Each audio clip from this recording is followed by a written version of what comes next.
বন্ধুরা, প্রতিদিনকার মতো আজও চলে এলাম তোমাদের সামনে আমার রান্নাঘরের রেসিপি নিয়ে।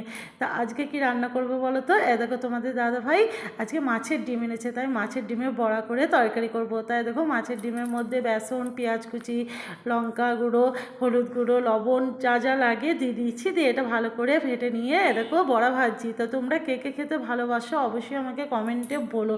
তা এটা কী দিয়ে রান্না করব বলো তো? এটা রান্না করব সজনে ডাঁটা আলু দিয়ে মাখা মাখা করে করব। আর এদিকে করেছি দেখো, পুঁই শাক ছিল সেদিনকার কিছুটা, তো সেই পুঁই শাক, আলু, কুমড়ো, মুসুরির ডাল দিয়ে করেছি। আর দেখো বড়াগুলো ভাজা হয়ে গিয়েছে, আর এখন কষানো হচ্ছে ডাঁটা, আলু আর টমেটো, এই দিয়ে মশলাটা কষানো হচ্ছে। আর ওই দেখো মনা চলে এসেছে। কে এসেছে?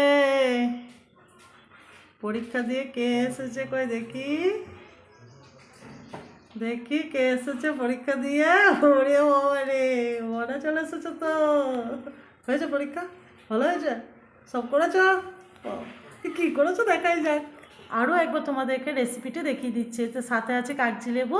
আর তোমাদের দাদাভাই খেয়ে চলে গেল, সেই জন্যে দেখো। আর ও তো ডালটা দিয়েই ভাত খেয়েছে, বলছে যে ডালটা নাকি আজকে খুব সুন্দর হয়েছিল। তা আমরা এবার দুই মা মেয়ে খাবো। তা তোমাদের আজকে ভিডিওটা কেমন লাগলো অবশ্যই আমাকে কমেন্টে জানিও। তোমরা সবাই ভালো থেকো।